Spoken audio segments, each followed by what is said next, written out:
Hello friends, welcome. So first of all, to those who have or to those who are first in my channel, let me introduce myself. I am Vijay Ganesh and I am currently pursuing Chartered Accountancy after having cleared my class 12 examination. I am also pursuing Bachelor of Arts degree alongside, and from this session I will be discussing with you the concepts related to macroeconomics. Okay. I have already taken a few lectures in microeconomics which will be available in my channel. So first of all, what is macroeconomics? Macro means large. Okay. First of all, in this lecture we will deal up with macroeconomics. Macro means large, high, huge quantity. Here we are not dealing with the individual consumer or an individual producer. We are dealing with an economy as a whole set of producers in the economy, whole set of consumers in the economy, the whole income of the economy. Okay. So the first topic in our discussion in macroeconomics will be national income. Okay. However, before we study the concepts related to income of an economy, we should know how the economy functions, right? How the economy functions, or what are the movements, or what are the steps or phenomena that take place in an economy. When we are relating to income, we should know how income is flowing in an economy, right? First of all, before we go into the main topic, you know the definition of macroeconomics. It means basics. The first basics which we learn is definition. Macroeconomics, the study of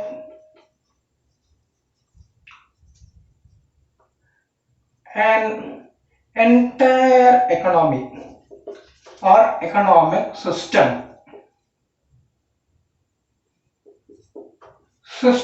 Okay. It is the study of an entire economic system. So we don't consider a single good or a single producer or a single consumer or a single industry. We are considering the whole economy as a whole. Here there are two basic methods of reasoning.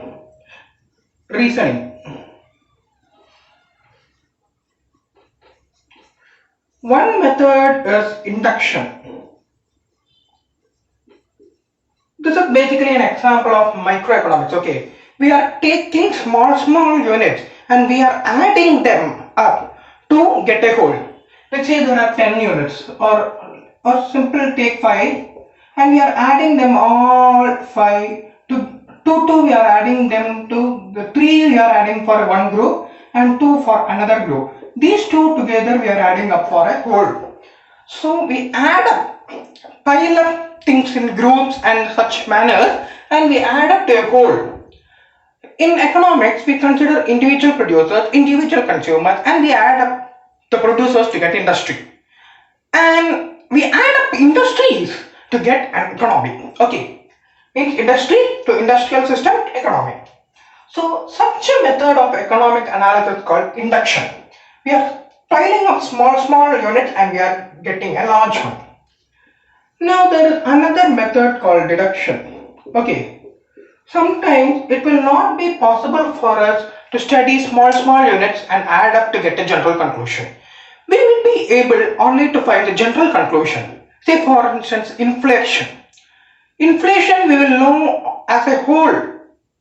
Okay, only as a whole or as a group.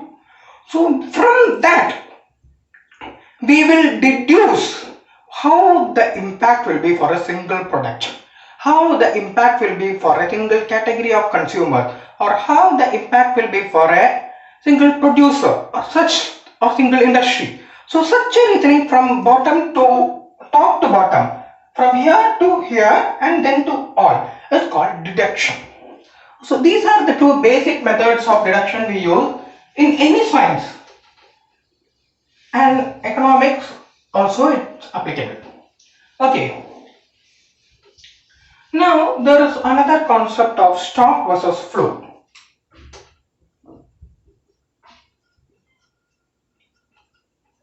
See, let's take two examples. Let's say wealth of a person, okay, and income of a person. The wealth is actually, it means how much does the person have in his name at a particular point of time. If it is measured at a particular point of time, say at the end of a period, then it is called a stock variable, like wealth. On the other hand, income is what is earned by a person during a period of time. Annual income means the income earned during a year. So that is measured during the period of time per year, or such things. Such things which time dimension are called flow variables. Okay, this is all about stock and flow. And now they can have many distinctions. Okay. Like stock is a static concept, flow is a dynamic concept. Static concept means it is fixed. Flow, dynamic concept means it is accumulated over a period of time. So flow is dynamic, stock is static, and stock is measured at the point of time, flow is measured during a period of time. So, and then you can give examples. Okay. Now, when you consider income is a flow variable. There are two types of income, factor versus transfer.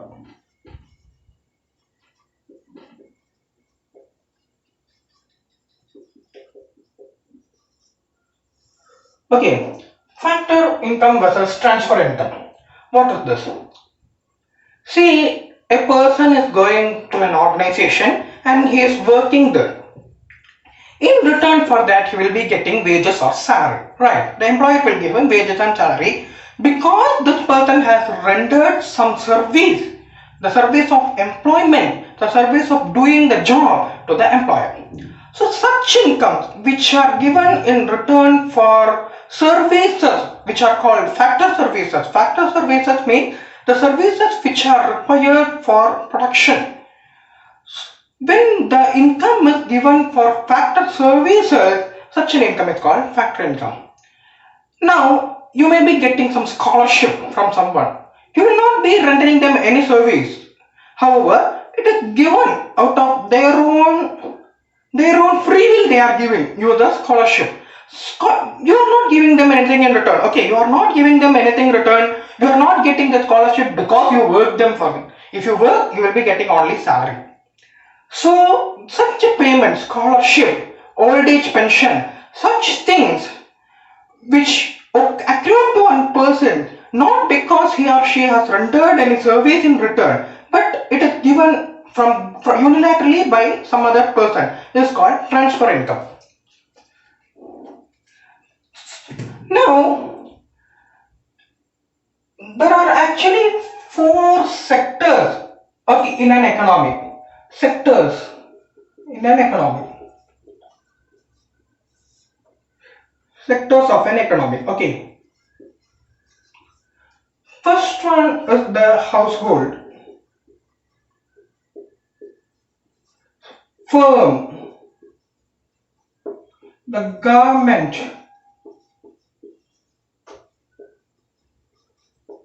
and the foreign or external sector. Okay, first household, firms, government, external sector. These two let's consider later. Household are the people who, it consists of people or homes.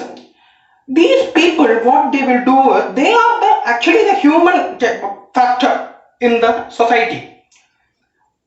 Firms are influence the sector that is producing goods and services. The firms produce. Okay. And how do they produce? The firm produces goods and services with help of the household. Household will give human beings to the firm who will work there and produce goods and services. And these firms, in return, they will sell goods and services to the households. Okay. So they supply services, supply services earn income. Households supply services, earn income and consume goods. This is how households and firms. Firms produce goods, sell to households, and they supply services, they produce goods. They earn income and they give income, give payment to households. Okay, next is the government. See, government can work in two fashions.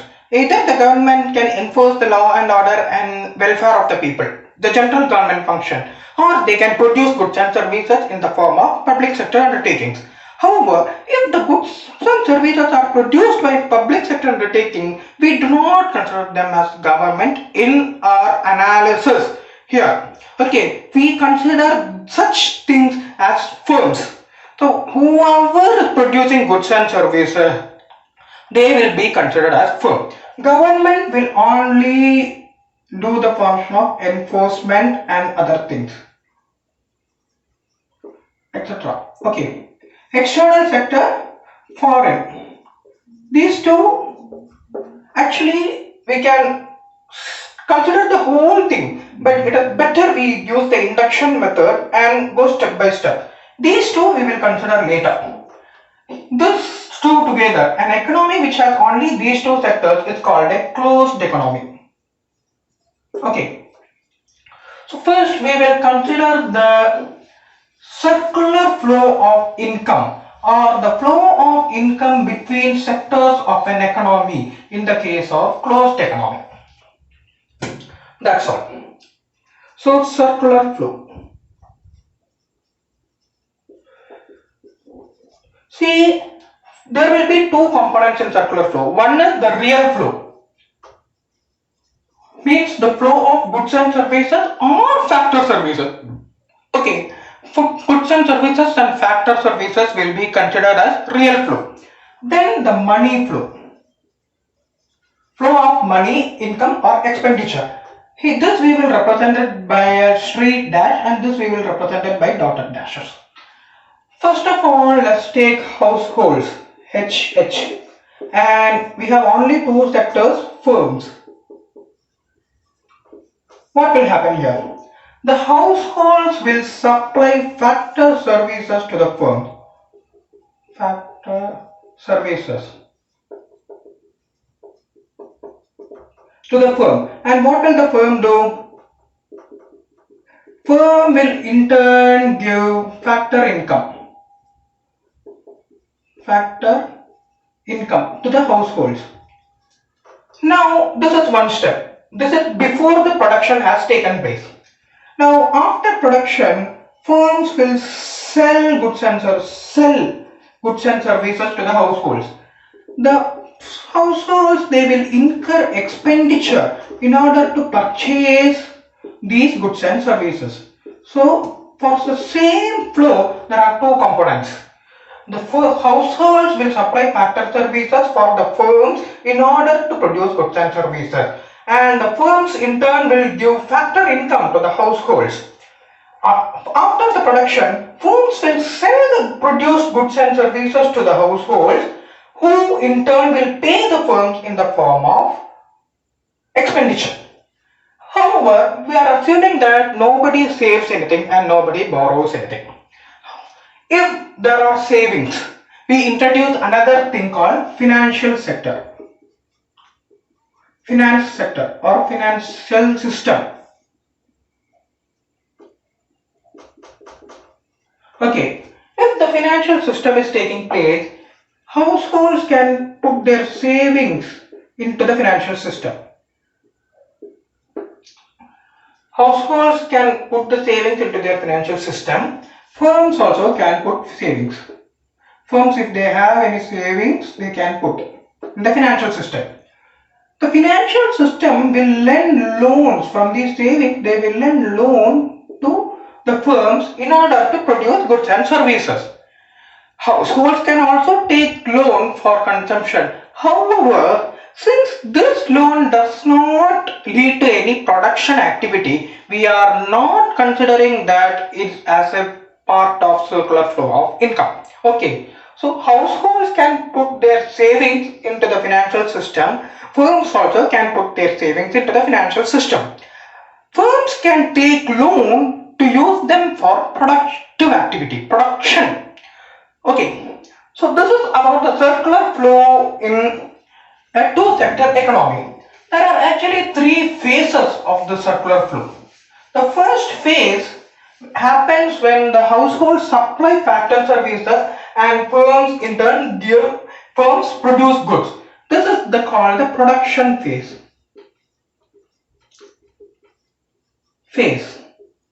Okay. In the first phase, households supply factor services to the firms and the firms produce goods.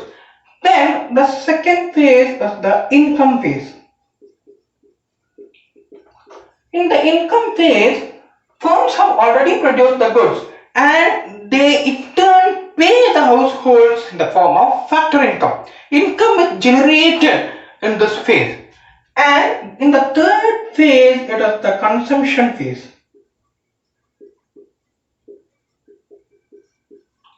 Here, the households spend the money which they have earned as factor income in order to consume goods and services that firms have produced. So, this is all about circular flow of income in a two-sector economy. Okay. So, when you consider income, the money flow also has three stages. The first stage is the generation. In the generation phase here, income is generated, household supply factor services, and because of that phenomena, income is generated. After generation of income, the income is distributed among households. It is the distribution phase. The income is distributed among households. So they have done their job and they have earned income. The third phase is the disposition phase. Here what happens is the households are disposing of their income by incurring expenditure. Okay. So what have we learned? First we learned about macroeconomics. What is macroeconomics? Its definition. Then we learned about two methods of reasoning, induction and deduction. Then we learned the difference between stock variable and flow variable. Stock variables are measured at a point of time and flow variables are measured during a period of time. Then we learn the difference between factor income and transfer income. If somebody is getting income because he or she has rendered some factor services, it is called factor income. If the person is receiving some income without rendering any service in return, it's called transfer income. Then we saw the four sectors in an economy, which are households, firms, government, and external sector. Then we discussed the concept of circular flow in a two-sector economy or in a closed economy, with and without financial system. And then we saw the stages of the circular flow of income. Okay, this is the basic to microeconomics. Okay, so this will be the end of our first session. We will continue our discussion in the coming sections also. So friend, thank you, and we will meet in the next session. Bye.